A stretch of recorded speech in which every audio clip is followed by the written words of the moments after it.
Desde a antiguidade, espadas, lanças e instrumentos bélicos de caráter sagrado moldaram os rumos de povos e monarcas no contexto bíblico.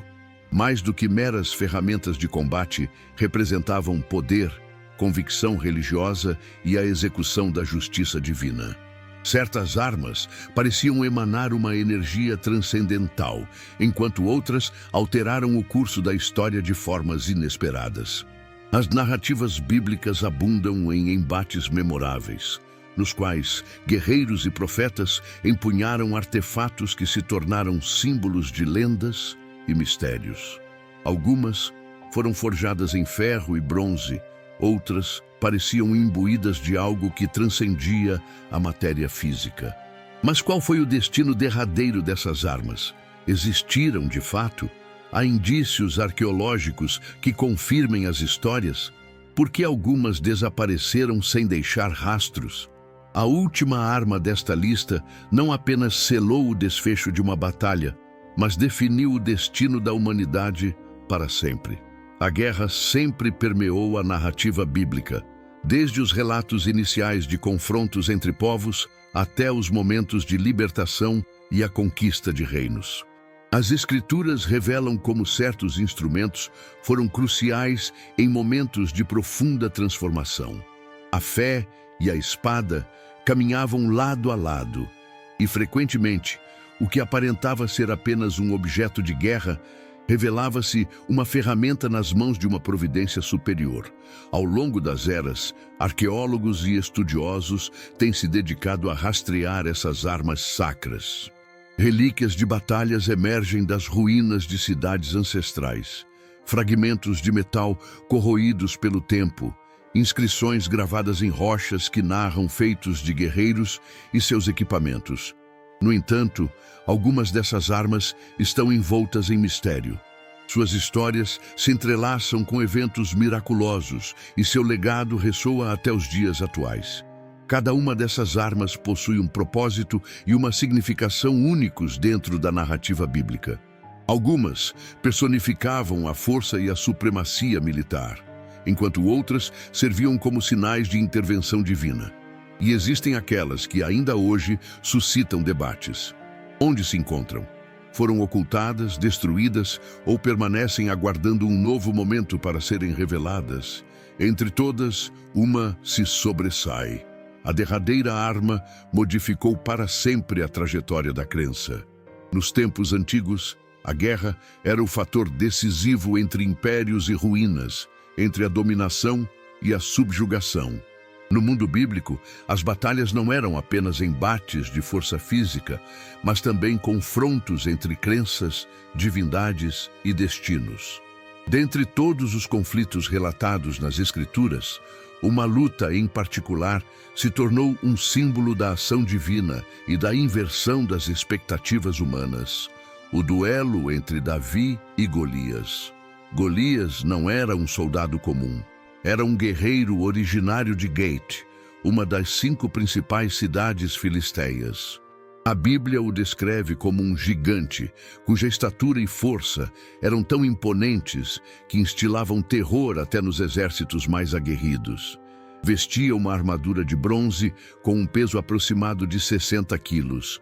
E sua lança, cuja haste se comparava a um tear de tecelão, era uma verdadeira arma de destruição.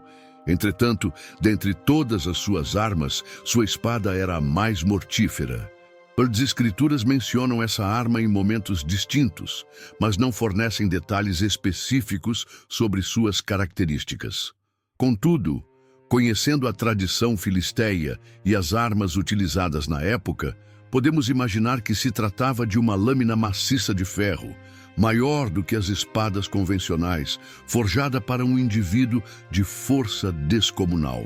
Diferentemente dos israelitas, que ainda utilizavam bronze em suas armas, os filisteus haviam dominado a arte da metalurgia do ferro, o que lhes conferia uma vantagem tecnológica considerável nos campos de batalha. Durante 40 dias, Golias desafiou o exército de Israel com insolência, lançando insultos contra os soldados hebreus, zombando de sua suposta covardia e desafiando qualquer homem a enfrentá-lo em combate individual. Uma vitória garantiria a servidão. Apesar da derrota do adversário, os israelitas permaneciam receosos e nenhum guerreiro ousava desafiá-lo. A exceção foi Davi, um jovem pastor de ovelhas. Desprovido de armadura ou espada, sua única defesa era uma funda e algumas pedras lisas, coletadas no riacho. Aos olhos humanos, o confronto parecia inviável, mas para Deus, o resultado já estava definido. No momento em que Davi arremessou a pedra, ela atingiu a única vulnerabilidade na proteção do gigante, cravando-se em sua testa e derrubando-o. No entanto, a vitória ainda não estava completa. As Escrituras relatam que Davi correu até o corpo prostrado de Golias, apoderou-se de sua própria espada e com ela decapitou-o, assegurando o fim do terror filisteu. Assim, Davi triunfou sobre o filisteu com uma funda e uma pedra, ferindo-o e matando-o, apesar de não ter uma espada em mãos.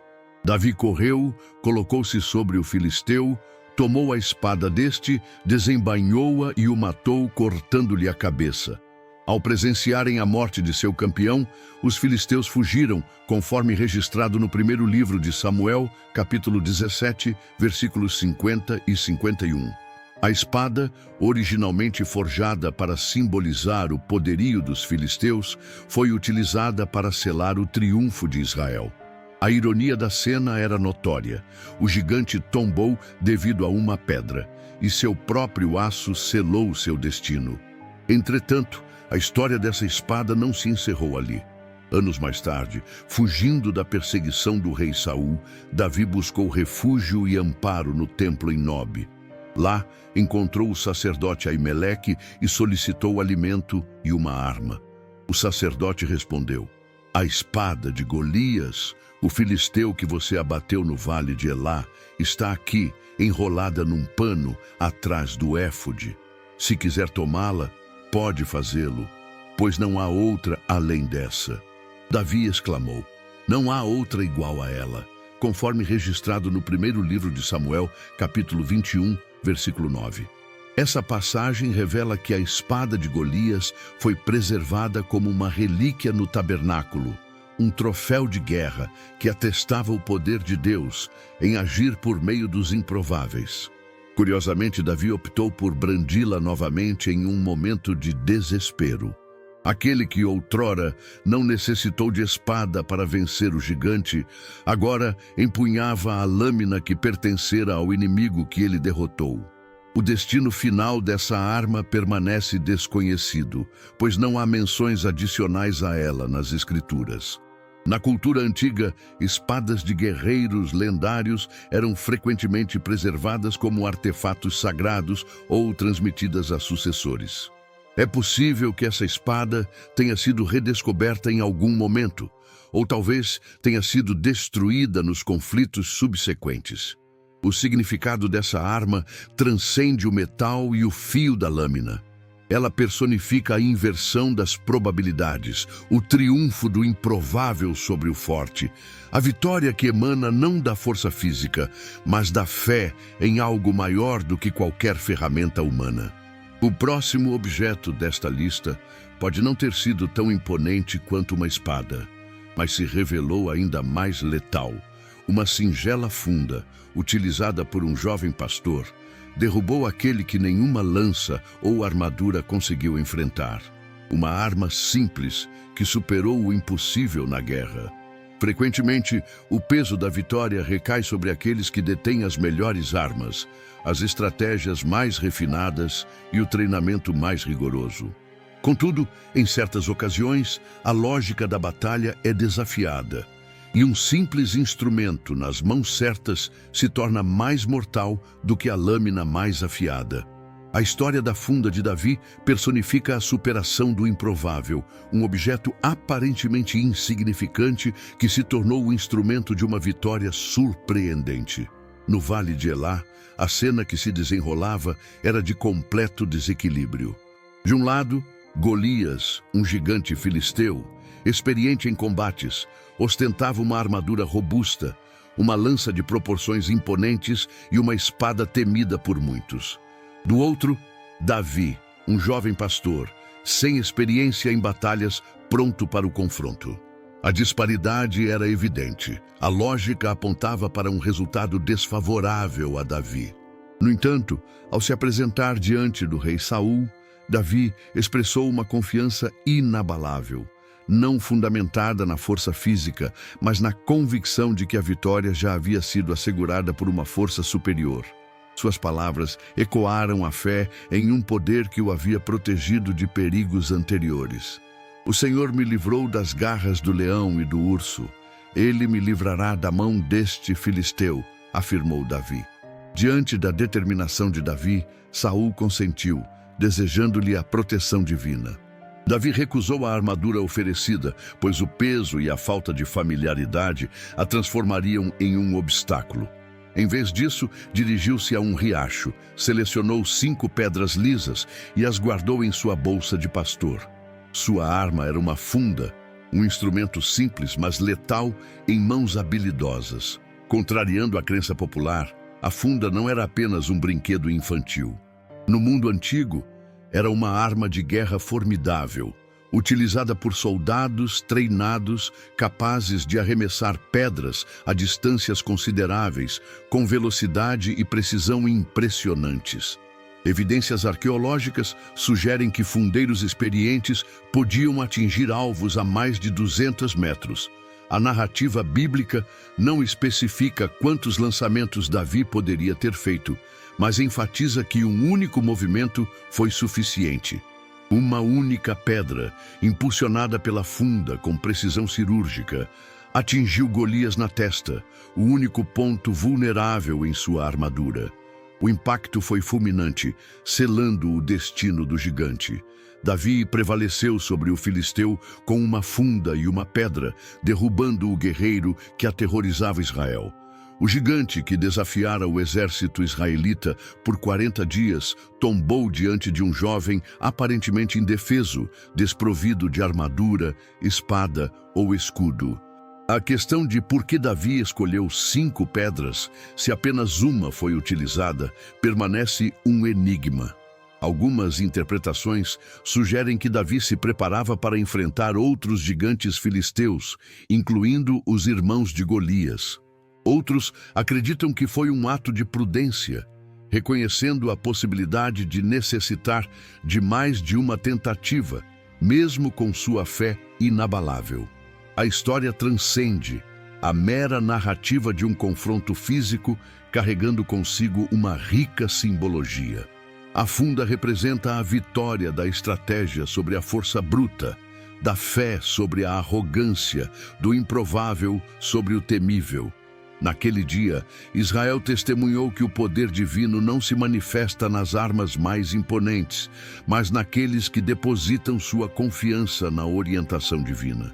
Golias depositou sua fé em sua espada, enquanto Davi confiou no Senhor.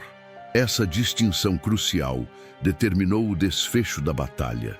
Após o confronto, Davi ascendeu ao cenário nacional. Sua coragem e dependência de Deus o transformaram em um símbolo de esperança e liderança, reverenciado por todo o povo. A funda, um instrumento humilde, tornou-se um símbolo da coragem e da fé, marcando para sempre a história. O instrumento que superou o impossível. Enquanto Davi ganhava prestígio perante o povo, um sentimento de inveja germinava no coração do rei Saul, que passou a ver o jovem pastor como uma potencial ameaça. Nesse contexto, uma nova arma surge. A lança, que outrora simbolizava a proteção do reino de Israel, agora se tornaria o estandarte da paranoia e da ruína de um rei que perdeu a graça divina, a lança de Saul. O reinado de Saul teve início com promessas de grandeza, mas culminou em desespero e desaprovação. Eleito por Deus para ser o primeiro monarca de Israel, teve a oportunidade de conduzir o povo com retidão e bravura. Contudo, sua trajetória foi marcada por desobediência, impulsividade e um coração que se distanciou da vontade divina. Dentre os instrumentos que pontuaram sua história, a lança de Saul se destacou como um símbolo de sua decadência. Originalmente, era uma arma de combate utilizada para liderar batalhas contra os inimigos de Israel. Com o tempo, a lança se transformou em um artefato de perseguição, ciúme e insanidade. A primeira menção bíblica à lança de Saul, em um contexto crucial, ocorre no ápice de sua inveja contra Davi. O jovem, antes um simples pastor, agora era aclamado como um notável guerreiro, amado pelo povo e respeitado pelos soldados. Após derrotar Golias e acumular vitórias contra os filisteus, Davi começou a incomodar o rei. O ponto de inflexão foi o cântico das mulheres de Israel que diziam: Saul feriu os seus milhares, porém Davi os seus 10 milhares. 1 Samuel 18:7. Essas palavras despertaram ciúmes e desconfiança no coração de Saul, que passou a enxergar Davi não como um aliado, mas como um rival ao trono. A partir desse momento, sua lança, que deveria ser um símbolo de proteção e liderança, se converteu em uma ferramenta de tentativa de assassinato. A Bíblia relata que Saul, em sua fúria, arremessou a lança contra Davi, tentando matá-lo. E Saul procurou encravar a Davi na parede com a lança, porém ele se desviou da presença de Saul, o qual feriu com a lança a parede. Então Davi fugiu e escapou naquela mesma noite. 1 Samuel 19:10. Curiosamente, essa não foi a primeira nem a última vez que Saul tentou eliminar Davi com sua lança. Ele repetiu esse ataque em diversas ocasiões, mas em todas elas a arma falhou. Essa reincidência levanta uma questão intrigante. Seria essa lança um reflexo do estado espiritual de Saul? Quando Deus retirou seu espírito de Saul e o substituiu por um espírito atormentador, o rei passou a agir de forma descontrolada, movido pelo medo e pela ira. Sua lança, que antes era um símbolo de autoridade, passou a representar sua perda de controle, sua rejeição divina e sua descida rumo à loucura. Outro episódio marcante ocorreu quando Saul dormia no meio de seu acampamento, cercado por seus soldados mais leais. Davi, fugindo de sua perseguição, teve a oportunidade de matá-lo. Ele se aproximou sorrateiramente de onde Saul repousava e encontrou a lança do rei fincada no chão ao lado de sua cabeça. Em vez de usá-la contra Saul, Davi optou por retirar a lança e levá-la consigo, demonstrando que poderia ter tirado a vida do rei, mas escolheu não fazê-lo. O Senhor me guarde de que eu estenda a minha mão contra o ungido do Senhor. Toma, pois, agora a lança que está à sua cabeceira e o jarro da água, e vamo-nos. 1 Samuel 26:11. A lança de Saul, portanto, transcende a sua função como mera arma de guerra. Ela se torna um símbolo da instabilidade emocional, da inveja corrosiva e da decadência espiritual de um rei que, outrora escolhido por Deus, permitiu que o poder e o medo o corrompessem. A história da lança de Saul serve como um alerta sobre os perigos da ambição desmedida e da importância de manter a fé e a humildade, mesmo em posições de liderança e destaque.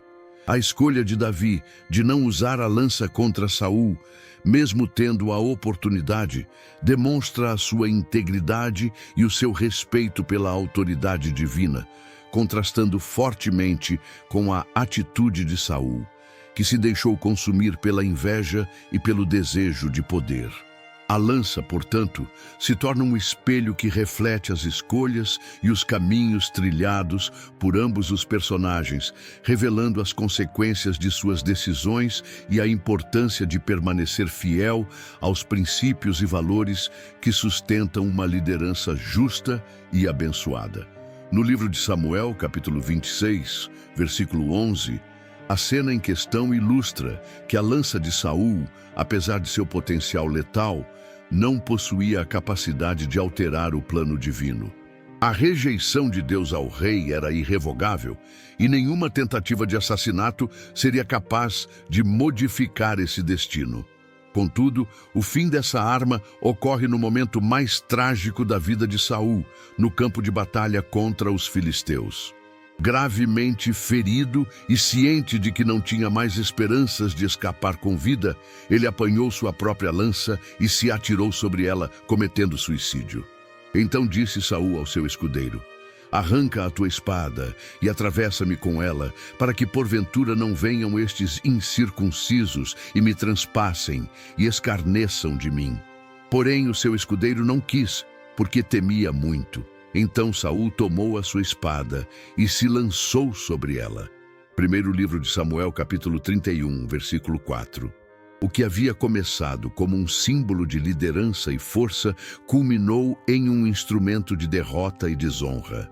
A lança de Saul não era inerentemente amaldiçoada, mas tornou-se o reflexo da queda de um rei que ignorou a voz de Deus.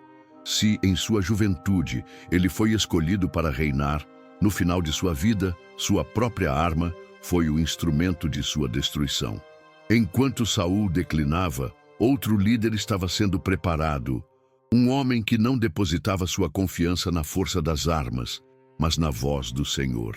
Uma de suas ferramentas mais poderosas não era uma lâmina afiada, mas um simples pedaço de madeira que realizava feitos extraordinários: o cajado de Moisés. Este não era um armamento convencional, mas foi empregado para abrir mares, trazer pragas e derrotar exércitos. A guerra é frequentemente definida pelo poderio bélico e pela estratégia militar. No entanto, existem momentos na história bíblica em que a vitória não é alcançada por meio de espadas, lanças ou arcos, mas pela intervenção sobrenatural de Deus. Dentre todas as armas mencionadas nas Escrituras, uma das mais notáveis não era uma lâmina afiada ou uma ferramenta de combate, mas um simples cajado de madeira, o cajado de Moisés. Ele simbolizava o poder divino manifesto em meio à fragilidade humana. Não apenas conduziu o povo de Israel à liberdade, mas também foi instrumento de sinais e maravilhas que desafiaram reis e derrubaram impérios. Antes de se tornar o libertador de Israel, Moisés era um homem comum, atuando como pastor no deserto de Midian. Seu cajado era um utensílio corriqueiro, utilizado para guiar o rebanho e proteger contra predadores. Contudo, tudo se transformou quando ele teve um encontro com Deus na sarça ardente. Então Moisés respondeu e disse: mas eis que não me crerão, nem ouvirão a minha voz, porque dirão: o Senhor não te apareceu. E o Senhor lhe disse: que é isso na tua mão? E ele disse: uma vara. Então disse: lança-a na terra. E ele a lançou na terra, e tornou-se em cobra, e Moisés fugia dela. Êxodo capítulo 4, versículos 1 a 3. Foi nesse instante que Deus revelou a Moisés que seu cajado seria mais do que um simples pedaço de madeira, mas sim um símbolo da presença divina. A partir desse momento, esse instrumento se tornaria uma arma espiritual, usada para demonstrar o poder de Deus diante do faraó e de todo o Egito. Quando Moisés e Arão confrontaram o rei do Egito, o cajado foi novamente lançado ao chão, transformando-se em serpente diante dos olhos dos egípcios. Os magos do faraó tentaram replicar o feito, mas algo inesperado aconteceu. A serpente de Moisés devorou as serpentes dos magos, evidenciando a superioridade do poder de Deus sobre as forças ocultas do Egito. A supremacia divina transcendia qualquer prática mágica humana, e o bordão de Moisés personificava essa força, servindo como o catalisador das calamidades que assolaram o Egito. A ordem do Senhor a Moisés foi clara: instruir Arão a erguer o cajado sobre as águas egípcias, rios, canais, tanques e reservatórios, transformando-as em sangue, uma praga que permearia toda a nação, desde os recipientes de madeira até os de pedra, conforme registrado em Êxodo 7:19. Com um simples gesto, o Nilo se converteu em sangue, marcando o início de uma série de flagelos que devastaram o Egito. Em cada nova manifestação de poder, o cajado se fazia presente, simbolizando a extensão da autoridade celestial sobre os acontecimentos. No entanto, a passagem mais memorável envolvendo o bordão de Moisés foi, sem dúvida, a travessia do Mar Vermelho. Encurralados entre as águas e o exército de Faraó, os hebreus sucumbiram ao desespero, crendo que seu fim estava próximo. Foi então que Deus transmitiu a Moisés uma ordem que mudaria o destino de Israel. Por que clamas a mim? Dize aos filhos de Israel que marchem. E tu, levanta o teu cajado, estende a mão sobre o mar e divide-o para que os filhos de Israel passem pelo meio do mar em seco. Êxodo 14, 15 e 16. O cajado foi erguido e o improvável se concretizou. As águas se separaram, formando duas imponentes muralhas, e um leito seco surgiu no meio do mar. O povo atravessou em segurança, mas quando os egípcios tentaram persegui-los, Moisés ergueu novamente o cajado e as águas retornaram ao seu curso normal, aniquilando o exército invasor. O aspecto mais notável desse episódio reside no fato de que Moisés, por si só, não possuía poder algum. O cajado não era um objeto mágico ou encantado, mas sim um símbolo da intervenção divina por meio de um homem escolhido. Após a travessia do Mar Vermelho, o bordão continuou a ser empregado para operar milagres e prover sustento ao povo no deserto. Em momentos de sede e fome, foi através dele que a água jorrou da rocha. Então Moisés levantou a mão e feriu a rocha 2 vezes com o seu cajado, e saíram muitas águas, e bebeu a congregação e os seus animais. Números 20, 11. Contudo, esse episódio acarretou uma consequência grave. Deus havia ordenado que Moisés apenas falasse à rocha, mas em sua ira e impaciência, ele a golpeou com o cajado. Em virtude dessa desobediência, Moisés foi impedido de entrar na terra prometida. A narrativa do bordão de Moisés nos ensina que as armas mais poderosas nem sempre são as mais grandiosas. Enquanto reis e guerreiros brandiam espadas e lanças para impor seu domínio, Moisés, um homem que outrora hesitava em falar em público, transformou a história com um simples pedaço de madeira em suas mãos. Resta a indagação: onde se encontra o cajado de Moisés atualmente? As Escrituras não revelam seu paradeiro final. Algumas tradições sugerem que ele foi preservado e guardado no tabernáculo, juntamente com outros artefatos sagrados. Outras lendas indicam que ele se perdeu no curso da história, oculto em algum lugar do deserto. Seja qual for seu destino derradeiro, o impacto desse objeto foi perene, não por possuir poder inerente, mas por ter servido como um instrumento nas mãos do Deus Todo-Poderoso.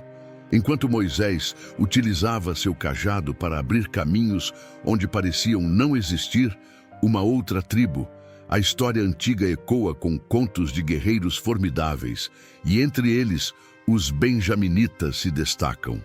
Notórios por sua precisão e letalidade, eles se tornaram sinônimo de maestria no uso do arco e flecha, uma arma que, em suas mãos, era silenciosa, devastadora e garantia um lugar entre os exércitos mais temidos da narrativa bíblica.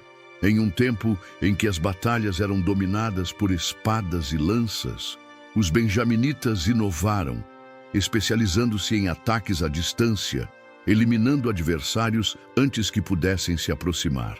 Desde cedo, a tribo de Benjamim cultivou uma reputação singular. Seus guerreiros eram treinados para empunhar armas com igual destreza em ambas as mãos, concedendo-lhes uma vantagem tática considerável em combate. No entanto, sua perícia no arco e flecha era o que realmente os diferenciava. O livro de Juízes, no capítulo 20, versículo 16, descreve um contingente de 700 homens escolhidos, todos canhotos, capazes de atirar pedras confundas com uma precisão notável, sem errar o alvo.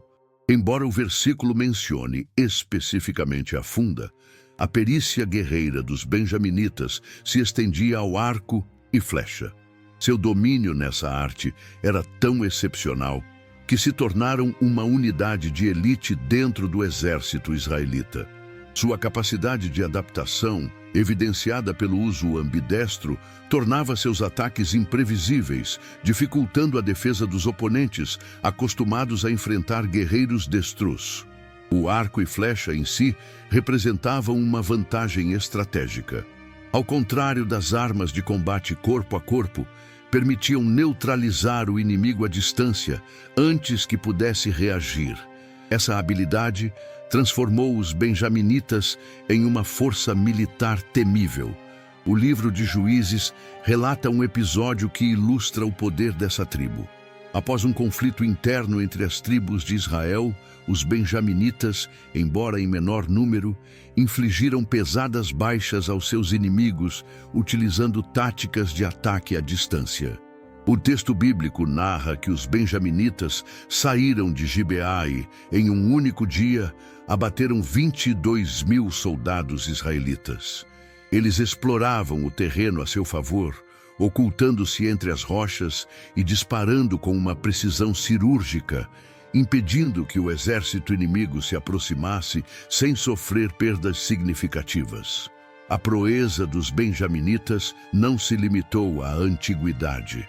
Ao longo dos séculos, a habilidade com o arco continuou sendo um símbolo de força e poder. Até mesmo grandes reis reconheceram seu valor estratégico. Davi, por exemplo, ordenou que os filhos de Judá aprendessem a usar o arco, conforme registrado no segundo livro de Samuel, capítulo 1, versículo 18. Isso sugere que os benjaminitas haviam alcançado um nível tão elevado de maestria com o arco que outras tribos buscaram replicar suas técnicas. Entretanto, a história dessa tribo é permeada por um certo mistério. Se eram tão poderosos, por que seu domínio não perdurou? A resposta reside, em parte, na guerra que travaram contra as outras tribos de Israel. Apesar de sua habilidade inegável, foram subjugados por um exército muito maior, o que quase culminou em sua extinção. Mesmo assim, a fama dos benjaminitas resistiu ao tempo. Séculos mais tarde, Saulo de Tarso, o apóstolo Paulo, expressou seu orgulho de pertencer a essa tribo. A história dos benjaminitas serve como um testemunho da importância da especialização, do treinamento rigoroso e da inovação tática na arte da guerra. Sua habilidade no uso do arco e flecha os tornou uma força a ser reconhecida, deixando uma marca indelével na história bíblica e na memória coletiva. A tradição guerreira da tribo de Benjamim ecoava através das eras, mantendo viva a memória de sua destreza e o respeito por suas habilidades.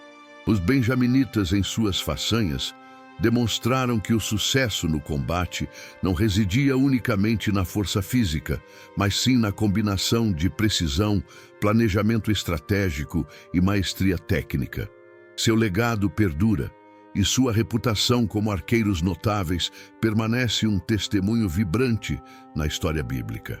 Enquanto essa tribo se dedicava a aprimorar a arte do ataque à distância, um adversário formidável surgia, portando uma vantagem que parecia intransponível. Sua superioridade não se baseava apenas em talento individual, mas em um trunfo que os israelitas ainda não possuíam: a tecnologia do ferro, um avanço que revolucionaria os confrontos bélicos para sempre. Os filisteus não se destacavam apenas por seus soldados aguerridos. Eles detinham as armas mais avançadas da época, notavelmente as lanças de ferro, que representavam o ápice da superioridade tecnológica. Na antiguidade, o sucesso em uma guerra não se restringia a táticas ou ao número de combatentes. O fator determinante, muitas vezes, era a qualidade do armamento. Poucos povos dominaram essa arte como os filisteus, os principais rivais de Israel durante o período dos juízes e dos primeiros reis. A superioridade filisteia não se originava apenas de sua coragem em batalha, mas de um segredo que lhes conferia uma vantagem decisiva: o domínio da metalurgia do ferro. Enquanto os israelitas ainda utilizavam armas de bronze, os filisteus já forjavam lanças, espadas e escudos de ferro, um material consideravelmente mais resistente e eficiente. Essa distinção, aparentemente sutil, alterou drasticamente o equilíbrio de poder. O ferro não só apresentava maior durabilidade em comparação com o bronze, mas também mantinha um fio de lâmina mais afiado e demonstrava maior resistência ao impacto. As Escrituras Sagradas nos proporcionam uma visão da importância dessa disparidade, ao mencionar que os filisteus impediam os israelitas de adquirir conhecimento sobre o trabalho com ferro, assegurando assim sua supremacia militar. A Bíblia relata que não havia ferreiros em toda a terra de Israel, pois os filisteus temiam que os hebreus fabricassem espadas ou lanças. Essa medida impedia que os israelitas produzissem suas próprias armas, tornando-os dependentes dos filisteus para afiar seus instrumentos de trabalho e utensílios agrícolas. Essa dependência criava uma desvantagem significativa no campo de batalha. Os soldados israelitas, frequentemente, se viam obrigados a lutar com armas de qualidade inferior, enquanto seus inimigos empunhavam lanças e espadas afiadas, forjadas com a mais recente tecnologia da época. Golias, o gigante filisteu, personificava esse poderio tecnológico. Além de sua estatura imponente e armadura pesada, ele possuía uma lança cuja haste era comparada ao eixo de um tear. O detalhe mais marcante residia na ponta da lança, feita de ferro e pesando cerca de 7 quilos. Esse peso excedia em muito o das lanças comuns, indicando um impacto devastador no momento do ataque. A lança filisteia não era apenas uma arma, mas um símbolo da superioridade tecnológica que conferia aos filisteus uma vantagem inegável sobre seus adversários. A superioridade bélica dos filisteus, evidente em suas armas de combate direto, notavelmente superiores às lanças de madeira e bronze utilizadas pelos israelitas, que se mostravam frágeis e quebradiças, permitia arremessos a distâncias consideráveis, com poder destrutivo significativo. Surge então a indagação: como os israelitas, em desvantagem tecnológica, lograram derrotá-los? A resposta reside na convergência da intervenção divina e da astúcia tática. As vitórias israelitas não se baseavam primordialmente na força de seu armamento, mas sim na orientação providencial e na implementação de estratégias inesperadas. Um episódio marcante, ocorrido durante o reinado de Saul e seu filho Jonatas, ilustra essa dinâmica. Jonatas, acompanhado apenas por seu escudeiro, decidiu empreender um ataque audacioso a um destacamento filisteu, sem o conhecimento do exército. A ação, aparentemente suicida, culminou em uma vitória surpreendente. A intervenção divina semeou o caos no acampamento inimigo, induzindo os filisteus a se voltarem uns contra os outros em um frenesi fratricida. A narrativa bíblica relata um tremor que se abateu sobre o arraial, o campo e toda a população, atingindo tanto a guarnição quanto os saqueadores, descrevendo-o como um tremor de origem divina, conforme registrado no primeiro livro de Samuel, capítulo 14, versículo 15. Essa batalha representou um ponto de inflexão crucial, permitindo que os israelitas se apropriassem do armamento filisteu. Com o tempo, eles desenvolveram expertise na metalurgia do ferro, atenuando a disparidade tecnológica que os desfavorecia. Contudo, até esse momento, as lanças filisteias simbolizavam seu domínio militar e sua superioridade sobre os israelitas. Essa narrativa histórica nos ensina que a supremacia tecnológica não é um fator determinante da vitória. Armas sofisticadas podem se mostrar ineficazes diante da estratégia, da coragem e da direção divina. Enquanto os filisteus depositavam sua confiança no poder do ferro, as Escrituras Sagradas mencionam uma arma ainda mais antiga e enigmática: cuja origem transcendia o plano terreno e remontava ao Jardim do Éden. Uma espada flamejante, girando incessantemente, guardava o caminho que conduzia à árvore da vida. Qual era a natureza dessa arma? Existiu ela de fato? E por qual razão Deus designou um anjo para protegê-la? A espada flamejante do Éden nos remete à constatação de que a guerra, frequentemente associada a exércitos humanos munidos de armas de ferro, lanças afiadas e arcos mortíferos, transcende essa dimensão. A Bíblia alude a uma arma que não foi forjada por mãos humanas, não foi empunhada por guerreiros terrenos e não se enquadra no mundo físico que conhecemos.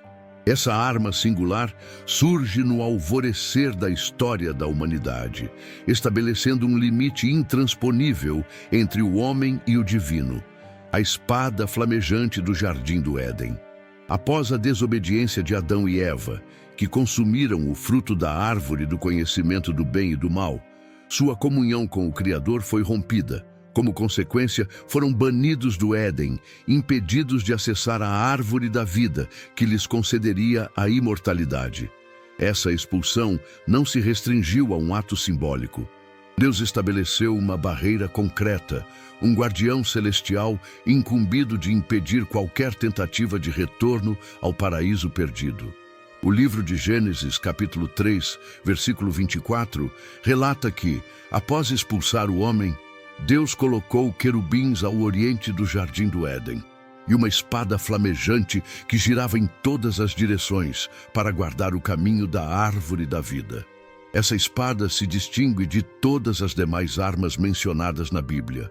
Enquanto as armas dos exércitos eram forjadas no fogo, essa parecia ser constituída do próprio fogo. Diferentemente das lâminas convencionais, ela se movia de forma autônoma, girando incessantemente, como se dotada de vida própria. A natureza dessa espada permanece um mistério.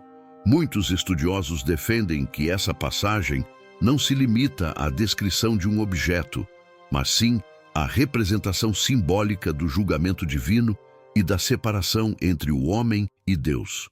A barreira imposta entre a divindade e a humanidade é figurada por uma espada incandescente, simbolizando a severidade da justiça. Seu movimento perpétuo denota a inexistência de atalhos, desvios ou meios de superar essa obstrução. No entanto, essa representação pode transcender o simbolismo. Na tradição hebraica, os querubins, guardiões do Éden, são entidades celestiais de poder incomensurável, não meros anjos.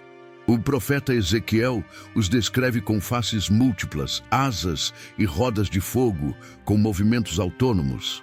Se a espada flamejante estivesse ligada a esses guardiões, poderia ser uma emanação da própria glória divina. Nas Escrituras, o fogo é frequentemente um sinal da presença de Deus. Quando ele se manifestou a Moisés, foi através de uma sarça ardente que não se consumia.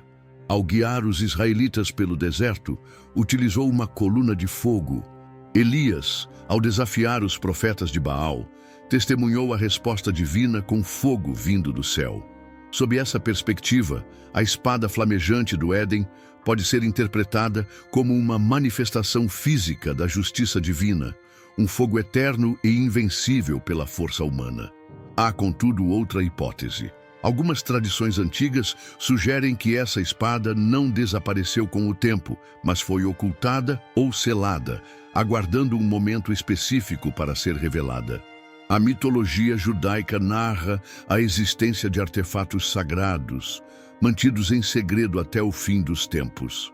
Acredita-se que a espada flamejante ressurgirá nos eventos finais da história, quando o acesso à árvore da vida for restaurado na nova criação. No livro do Apocalipse, há uma alusão a uma espada que emana da boca de Cristo em sua segunda vinda. E da sua boca saía uma aguda espada, para ferir com ela as nações. E ele as regerá com vara de ferro. E ele mesmo é o que pisa o lagar do vinho do furor e da ira do Deus Todo-Poderoso. Apocalipse 19:15. Seria essa a mesma espada flamejante do Éden, destinada a reaparecer no fim dos tempos? Independentemente de sua natureza precisa, a espada flamejante representa o primeiro limite imposto por Deus entre o ser humano e o divino. Não era uma espada para combate, mas um instrumento de ação, um lembrete de que a insubordinação humana teve um preço. Seja uma arma real, um símbolo de fogo celestial ou uma manifestação da presença divina, essa espada nunca foi utilizada por mãos humanas em guerras terrenas. Ela persiste como a barreira intransponível entre o homem e a vida eterna. Enquanto essa espada simbolizava o fechamento do Éden, outra arma seria utilizada séculos depois para selar outro destino. Não era uma espada divina, nem uma lança forjada, mas uma arma empunhada por um soldado romano. Uma lança que, ao perfurar um corpo humano, alterou o curso da história da humanidade para sempre. A lança que transpassou Jesus. Na vasta história da humanidade, poucas armas carregam um significado tão profundo quanto aquela que, com um único golpe, consumou o evento central da fé cristã. Entre todas as espadas, lanças e arcos mencionados na Bíblia, nenhuma teve um impacto tão avassalador como a lança que perfurou Jesus na cruz. Não era uma lança utilizada em batalha, nem empunhada por um rei ou guerreiro famoso. Era uma arma comum, mas que, com um simples movimento, atravessou o corpo do Filho de Deus, marcando o instante da consumação do sacrifício. A cena se desenrolou em uma tarde. Em um dos capítulos mais sombrios da história, após flagelação e coroação com espinhos, Jesus já havia sido crucificado. Seu corpo, severamente castigado, suportou a prolongada agonia da cruz. Um profundo silêncio pairou sobre o Gólgota, no momento em que ele entregou seu espírito, proferindo em alta voz: Pai, nas tuas mãos entrego o meu espírito. Mateus 27:50. A disciplina romana em execuções era rigorosa. A remoção de um condenado da cruz só ocorria após a confirmação da morte. Para acelerar o processo, era comum quebrar as pernas dos crucificados, impedindo a respiração. Ao chegarem a Jesus, constataram que ele já havia falecido. Contudo, um soldado romano, em um ato inesperado, perfurou-lhe o lado com uma lança. Contudo, um dos soldados furou o lado de Jesus com uma lança e logo saiu sangue e água. João 19:34. A narrativa bíblica não identifica o nome do soldado, mas a tradição cristã o designa como Longinos, um centurião romano que, segundo algumas fontes, converteu-se após o ocorrido. Mas por que essa perfuração foi tão marcante? Primeiramente, cumpriu antigas profecias messiânicas. O livro de Zacarias declara: E olharão para mim aquele a quem traspassaram, e prantearão sobre ele como quem pranteia pelo seu unigênito. Zacarias 12:10. A perfuração do lado de Jesus não foi um evento fortuito, mas sim previsto séculos antes. Ademais, João relata um detalhe intrigante: da ferida jorraram sangue e água. Médicos e estudiosos sugerem que tal fenômeno pode ter ocorrido devido à morte de Jesus por choque hipovolêmico, resultante de intensa perda de sangue e desidratação. A perfuração do lado pelo soldado provavelmente atingiu o coração e a membrana pericárdica, onde o fluido se acumula após intenso sofrimento físico, explicando a saída de água juntamente com o sangue. Para os cristãos, entretanto, esse detalhe transcende a explicação médica. Desde os tempos primordiais, sangue e água simbolizam purificação e redenção. O sangue representa o sacrifício expiatório, enquanto a água simboliza a renovação espiritual. Esse momento reforça que o sacrifício de Jesus foi tanto físico quanto espiritual, com implicações eternas. Após esse evento, a lança desaparece das narrativas bíblicas, mas sua história não termina aí. Ao longo dos séculos, a arma se tornou uma das relíquias mais cobiçadas do cristianismo. Muitos acreditavam que a lança que perfurou Jesus detinha um poder sobrenatural, conferindo a quem a possuísse o controle sobre seu próprio destino. A primeira menção da lança como artefato sagrado surge na Idade Média, quando governantes iniciaram uma busca incessante por ela. Acreditava-se que a posse da lança concederia o poder de dominar o mundo. O imperador Constantino, o primeiro governante romano a professar o cristianismo, teria tido contato com a relíquia. Carlos Magno, um dos maiores imperadores da história europeia, afirmava portar a lança em batalhas, jamais sofrendo uma derrota enquanto a possuía. Entretanto, foi no século XX que a busca pela lança atingiu seu auge sombrio. Adolf Hitler, obcecado por misticismo e poder, acreditava que a lança garantiria sua dominação mundial. Durante a Segunda Guerra Mundial, os nazistas invadiram a Áustria e tomaram posse da lança, que estava guardada no Museu de Viena. Curiosamente, Hitler tirou a própria vida em seu bunker e, no mesmo dia, a lança foi recuperada pelas forças aliadas. A questão crucial permanece: essa lança ainda existe? E, em caso afirmativo, é a original? Atualmente, pelo menos 4 lanças distintas são apontadas como a verdadeira. Uma delas encontra-se em exposição no Museu de Viena. Existem diversas versões da lança que, segundo a tradição, perfurou Jesus Cristo. Uma encontra-se em Viena, outra sob a guarda do Vaticano, uma terceira em uma igreja na Armênia e uma quarta no mosteiro de Etchmiadzin, também na Armênia. A autenticidade de nenhuma dessas relíquias foi comprovada, mas o mistério que as envolve continua a despertar a curiosidade de historiadores, religiosos e entusiastas. Independentemente da veracidade histórica dessas peças, o ensinamento bíblico sobre a lança transcende a materialidade do objeto. Ao contrário de outras armas mencionadas nas Escrituras, que foram utilizadas em batalhas, conquistas ou defesas, essa lança teve um propósito singular: confirmar uma morte que, paradoxalmente, trouxe vida ao mundo. A lança que transpassou o corpo de Jesus tornou-se um marco divisório na história da humanidade. Ela não apenas assinalou o sacrifício de Cristo, mas simbolizou o instante preciso em que o preço foi pago, a justiça foi cumprida e a salvação foi consumada. Enquanto guerreiros empunhavam espadas e lanças para exercer poder, Jesus permitiu que essa arma o atingisse, selando com seu sangue a redenção da humanidade. Qual o significado primordial dessa lança? Ela nos recorda que a vitória divina não se manifesta através da força bruta, mas sim pela entrega total. O verdadeiro rei não brandiu uma espada, nem utilizou uma lança. Sua vitória reside em consentir que seu sangue fosse derramado. Após explorarmos 9 armas envoltas em mistério, uma derradeira questão persiste: qual o paradeiro atual delas? Muitas desapareceram, transformando-se em lendas. Outras permanecem ocultas, aguardando redescoberta. Contudo, uma certeza prevalece: nenhuma dessas armas exerceu um impacto tão profundo quanto aquela que perfurou o lado de Cristo, alterando o curso da humanidade para sempre. A história da humanidade foi escrita com aço e fogo, com espadas erguidas e lanças fincadas em campos de batalha.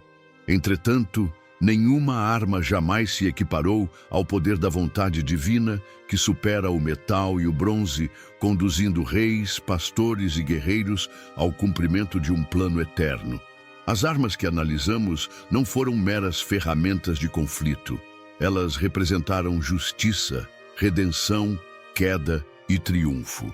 Algumas selaram o destino de monarcas, outras abriram caminhos antes considerados intransponíveis, e uma delas assinalou o momento em que o preço da nossa salvação foi quitado. Ao longo dessa jornada, uma lição se destaca: não são as armas que moldam a história, mas sim aquele que permite seu uso. Golias depositou sua confiança na espada e tombou. Saul se aferrou à sua lança e pereceu. Davi, por sua vez, confiou em Deus e triunfou. Moisés não necessitou de exércitos, apenas da obediência à voz divina. Jesus, desprovido de armas, permitiu ser ferido por uma, alcançando assim a vitória derradeira. A questão crucial que se apresenta agora não é onde essas armas se encontram, mas sim onde reside nosso coração. Depositamos nossa confiança no poder humano, na força dos recursos, em estratégias efêmeras, ou no único Deus capaz de transformar um simples cajado em um instrumento de milagres, uma pedra em uma arma invencível e um madeiro de cruz no símbolo da nossa redenção?